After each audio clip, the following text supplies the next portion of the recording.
Of tenses, यानी tense के बनने के नियम का एक तहत आज अपनी सेकंड क्लास है। इसमें क्या है कि रूल नंबर 5 अपने 4 तक पढ़ लिया था। रूल नंबर 5, यदि वाक्य में बाई नाउन दिया हो, मतलब कहीं भी वाक्य में बाई नाउन दिया हुआ हो तो खाली जगह में क्या आएगा, एज, एव, एज या एव प्लस वी थर्ड आएगी।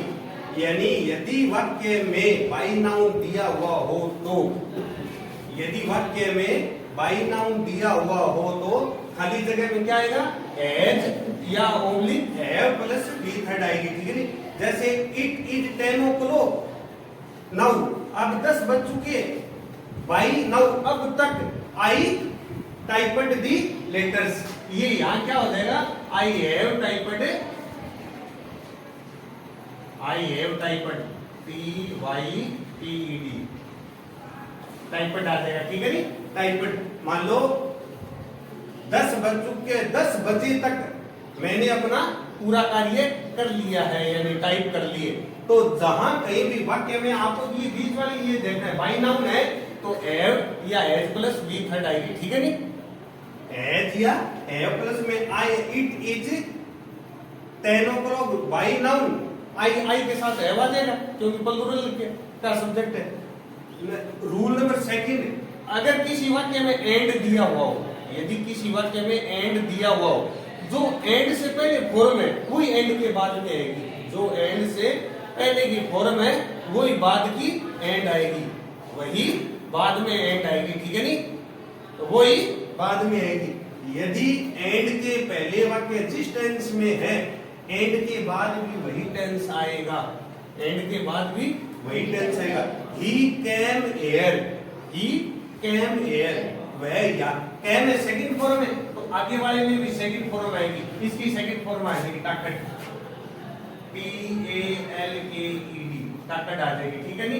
मान लो एंड वाला तो सीधी सी परिभाषा है कि पहले वाले वाक्य में सेकंड फॉर्म है तो आगे वाले सेकंड फॉर्म आ जाएगी। अगर पहले वाले वाक्य में इज एम आर है तो आगे वाले में भी इज एम आर आ जाएगा।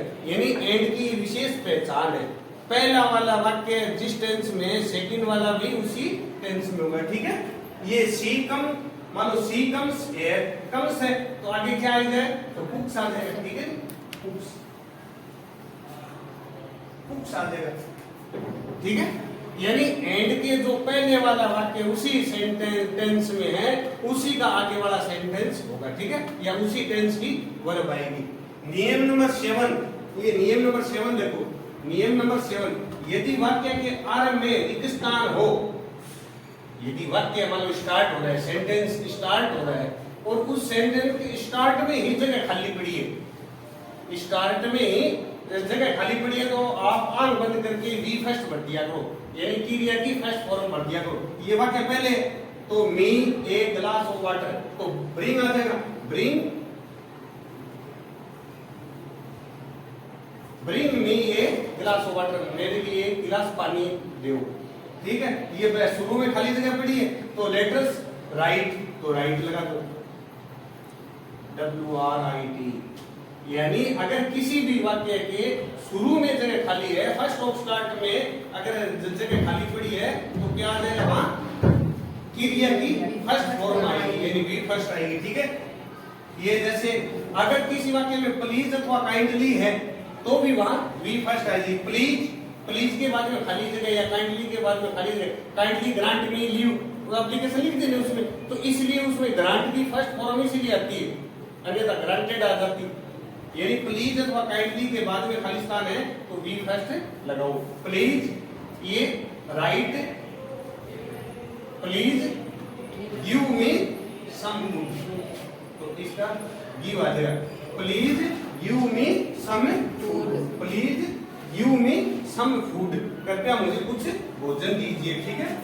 रूल नंबर 8, यदि किसी वाक्य में, यदि वाक्य में समय दिया हो, यदि वाक्य में समय दिया हो तथा समय से पहले सिंस या और या आन हो, किसी भी यदि वाक्य में समय दिया हुआ हो तथा समय से पहले सिंस ओब्लिक और ओब्लिक आन दिया हुआ हो तथा रिक्त स्थान दिया हुआ हो तो एज या एव plus been plus V plus ING लगेगी, ठीक है नी। ये देखो दिस बुक सिंस मंडे, अब क्या आ जाएगा, आई दिस बुक सिंस मंडे आ गया है, सिंस आगे बात खत्म कर दिया। मैं मंडे तक समाप्त कर रहा हूं या मंडे से पढ़ रहा हूं, जो कुछ भी है, तो आगे क्या है, रीड है, तो I have been this book since reading, I have been reading, READING आ जाएगा, reading, I have been reading this book since Monday, मैं सोमवार से ही पुस्तक को पढ़ रहा हूं, ठीक है। सिंस या फॉर या आल दिया हो और आगे वाक्य समाप्त कर दिया गया हो कुछ देखकर, तो उस वाक्य में क्या आएगा, has have plus been plus V plus ING आएगी, ठीक है नी। जैसे read a story for 10 days, तो क्या आ जाएगा, read he has been writing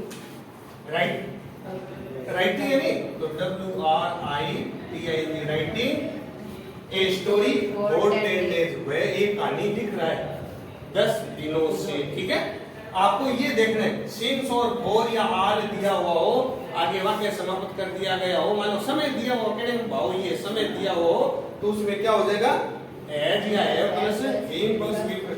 rule में बनाएंगे, यदि दो सेंटेंस दिए हुए हो, ये तो निश्चित है ही पेपर में आता है, किसी भी एग्जाम में इस चीज को विशेष रूप से आएगा किसी का पेपर, आप एसआई का पेपर उठा के देख लो, आप सेकंड ग्रेड का पेपर उठा के देख लो, आप थर्ड ग्रेड का पेपर उठा के देख लो, रीड का किसी भी लेवल का, जैसे कॉन्स्टेबल का भी उठा कर देख लेना, जहां टेंस पूछेगा नहीं, इस सेंटेंस का सेंटेंस जरूर देगा। 10th और 12th में तो आता है इसका, 8th में भी आता है, हर सेंटेंस। इसका नियम क्या होता है, अगर पहला वाक्य पास्ट इंडेफिनिट का है तो दूसरा वाक्य पास्ट परफेक्ट टेंस का होगा। यदि पहले वाले वाक्य में पास्ट परफेक्ट दे दिया, यानी एड प्लस थर्ड फॉर्म दे दी, तो आगे वाले वाक्य में वी सेकंड आ जाएगी, पहले वी सेकंड दे दी तो आगे वाले वाक्य में एड प्लस थर्ड फॉर्म आ जाएगी। ये देखो, यदि दो सेंटेंस दिए हुए हो, एक वाक्य पास्ट इंडेफिनिट का होगा, दूसरा वाक्य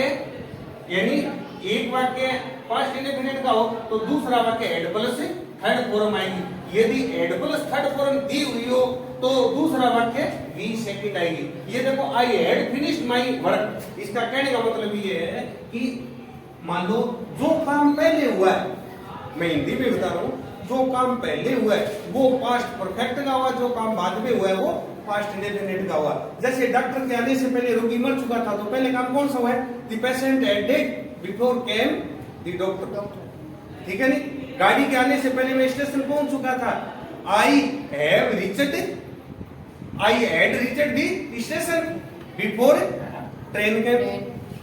जैसे घंटी लगने से पहले मैं स्कूल पहुंच चुका था, I had reached the school, I had reached school before bell ring. घंटी बजने से पहले पहुंच चुका, सेकंड आ गया।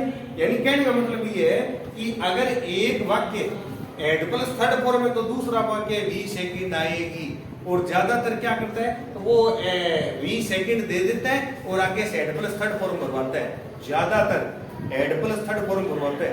अगर आपके एग्जाम में मान लो टेंस भरा हुआ हो तो जिसमें एड वगैरह दी हुई होगी तो ये ही चूज करना है आपको, वैसे आपके आएगा नहीं, आपको सीधा भरना पड़ेगा एड ही। आप देख लेना वाक्य में कि इसमें बिफोर दिया हुआ है और बिफोर के बाद में भी आगे वाक्य चल रहा है और वी सेकंड दी हुई है तो एड प्लस थर्ड फॉर्म भर देना। अगर पहले वाले वाक्य में वी सेकंड दी हुई है तो आगे वाले में एड प्लस थर्ड फॉर्म भर देना। आज इसी के साथ ये टेंस रूल कंप्लीट हो गया आपका, ठीक है। Thank you.